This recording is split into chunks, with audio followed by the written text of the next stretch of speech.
before we go to break, yes, we've been teasing it all morning, and this one is a treat for us. And you know what? There are some folks who, even though it's raining, who are going to say, you know what? What's it going to be like to go fishing this weekend? So you know what? We called in an expert on fishing in Acadiana. In fact, the other day when we called him to book him on the show, he was out fishing and had wound up catching, I forget how many bass he caught, but he caught a lot. So ladies and gentlemen, with a very special fishing forecast, your friend and mine, Mr. Dick Farrow. Well, thank you very much. I appreciate that introduction. And if you're wanting to go fishing today, I really would recommend waiting until it looks like the weather will finally be clearing out on Sunday, and you'll get a break from the rain through the early part of next week. So you've got that to look forward to. We'll have to get one of those computer games on our phone and do any fishing that way. Do they still make those games, the electronic ones, where you cast out and just reel in? Man, showing our age here from the 1990s, those wonderful devices. But Dick, thank you so much for joining us. And when I called you the other day, well, let's take it back. The other day we referenced the radar as the Dick Farrow 5000, which is one of the recurring gags on the show. And Bess Foray from LCG said, "Did I hear you right?" Later that afternoon, I get a text message from the only Dick Farrow saying, "I hear you've been referencing my name." So here we are. And I was amazed that you thought nobody would remember you. I hate to tell you, Dick, you've got people here who still invoke your name and in some cases will light candles. Saint Dick Farrow, pray for us. Well, they must be really old. Well, where did the 5,000 come from on the radar? Just a random number or something, or? It was a random number. I mean, everybody. Oh, okay. I guess everybody. Maybe there's some significance to that. Well, just that By the way, the fishing is pretty good up here in Oklahoma. Is it? And you'll still be popular when it's the year 5,000, so that works. And everybody will be like, "What's Dick doing today?" Well, yeah. So I see that you're getting some good rain, having some flooding issues down there, too. Yeah, some localized street flooding, which is typical for this time of year in Acadiana with heavy thunderstorms coming through and rain passing. But thankfully, it's not a situation like 2016 where it was one storm that just hovered over, even 1993, one that you covered, that flood back in January of 1993. It's not one of these situations. It's just, when is this rain going to go away? It starts, it stops, it starts, it stops. But again, it's typical spring Louisiana weather. Now, you were in the weather game for 5 decades. You just recently retired from Tulsa TV.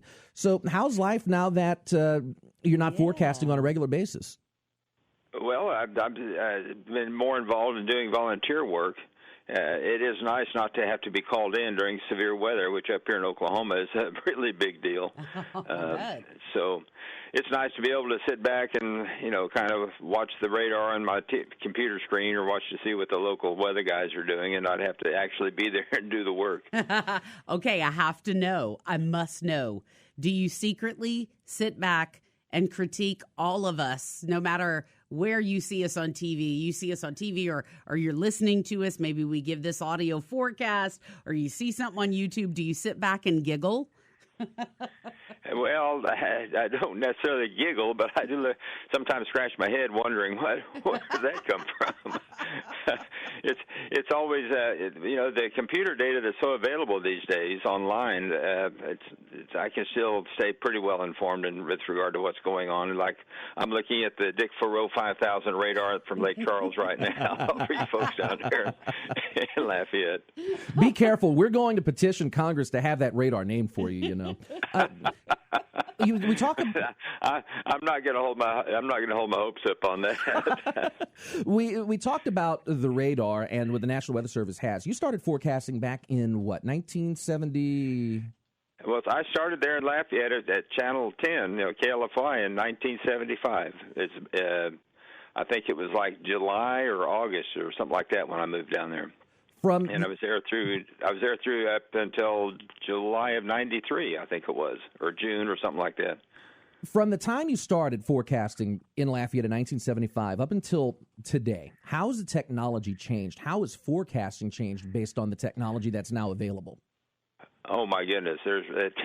You have a couple of hours.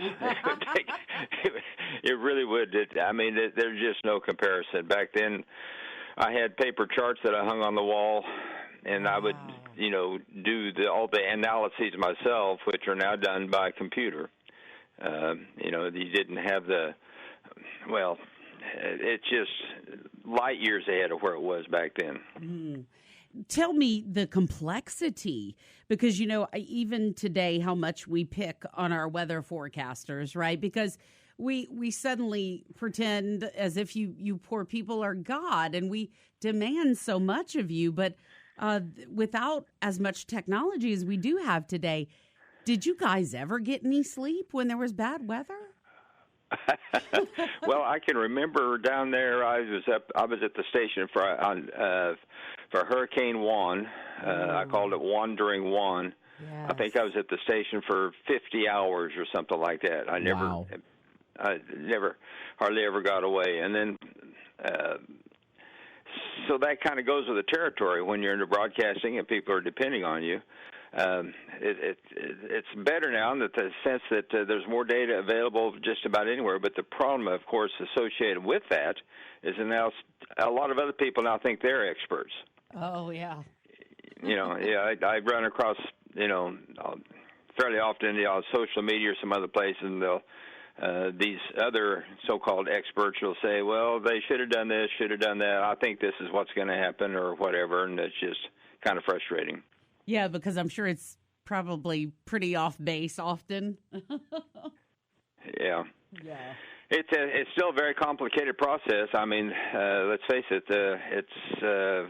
There's no such thing as a perfect forecast. There's always going to be some uncertainty involved. Right. And that's what people don't realize. And the other thing, when I got into TV news, I didn't realize how many people thought the meteorologist actually had a machine to control the weather. How many of those calls did you get back in the day when you were still working on air? Well, not so many calls. It got to be more of a email kind of thing. Yeah. And then, of course, nowadays with social media, so much is available there. I'm glad I'm not a part of that anymore. That was getting to be quite a hassle.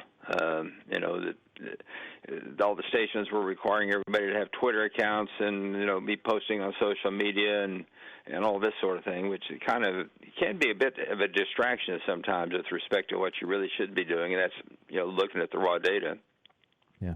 You mentioned that you're doing volunteer work. Some of the volunteer work you did recently was helping victims of Hurricane Laura in the Lake Charles area. In fact, one of our reporters at KATC caught up with you when you were down here.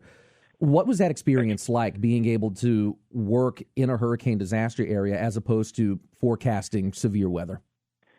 It's very rewarding. It really, really is. I can't begin to describe how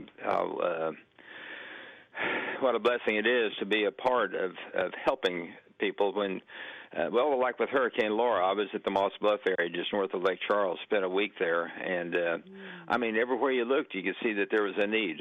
Mm-hmm. I was with the chainsaw crew, and we were, trying to clear the debris away so that people could get started rebuilding on their homes or get power restored or whatever the need was going to be. And it was just overwhelming, the need that was there, but it's just also very rewarding to feel like, at the end of the day, you can look back and say, well, I helped these people. I made a difference in somebody's life, and that's very rewarding. You've been gone from Lafayette for 28 years now, and you still have a ton of friends here. You and Connie come back every so often to visit your friends. Dee Stanley, Blue Office among them. Rob Perillo, last time you were here, not hurricane-related. You and Rob had a picture that went viral on Facebook and online. The past and the present of Lafayette weather. Your weather spawn, if you will, and Rob Perillo with the master once again. Are you surprised when you come down here and people still say, oh, my God, it's Dick Farrow? Does it surprise you how much of a cultural icon you are here? Yeah, it really does. Of course, when I started down there was I like to tell people there were 3 meteorologists in town when I moved down there. Me, myself, and I. I can't tell you how many times I would be up late at night and have to be back there early the next morning because I was the only one that really knew what was thought I knew what was going on. There's always some uncertainty and always a learning process that's taking place. And it does amaze me because I had absolutely no broadcast training whatever when I went down there. And I just really appreciate Tom Piers and the management there at KLFY for taking me under the wing. Jim Baronet and Maria Placer especially, just so helpful in so many ways. And last time I was down there, I did see Maria, by the way.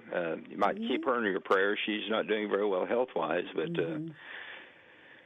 anyway, yeah, lots of good memories from down there. Sure do miss the food, too, although we do have some good Cajun food up here in Tulsa also. Oh, really? Wow. Yeah, really? Yeah, there's a Bear's Meat Market up here, which my wife goes over there periodically, and she'll, bring home whatever Cajun specialty she's interested in at the time. So we do participate in that from time to time.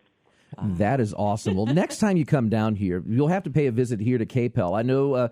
I know Rob is anxious to see you. I wish he were in town because I'd have had him in studio or at least on the phone with you, but I know he's out of town enjoying a vacation right now. But as someone who grew up watching you and remembers you vividly from KLFY back in the day, to be able, to have received a text message from you on Wednesday and now to actually hold court with you and have this conversation, I'm nerding out right now, and I have a tear in my eye. This means the world to me. So thank you for taking the time out this early in the morning and joining us on the air. You're quite welcome, and hope you all make it through the next day or two. Looks like you got more rain coming your way for another little while, so be careful. We will, sir. And just remember, there are so many of us that love you, think about you all the time, and we'll keep all of y'all in our prayers. And still some of us trying to figure out why our color the weather drawing wasn't picked. Yeah, how come Ian's color the weather drawing didn't get picked? Well, Dick Farrow, it was a pleasure for us and an honor, sir. Thank you for your time today. Thank you for the call. All right. Thank you, Mr. Farrow. Appreciate it. Ladies and gentlemen, the one, the only, Dick Farrow. That was awesome. Thank you, sir. I don't know how we can go into weather after this. We can't. It's not possible. There's no way we can do a weather forecast after this. The best we can do is just go to Fox Business Update.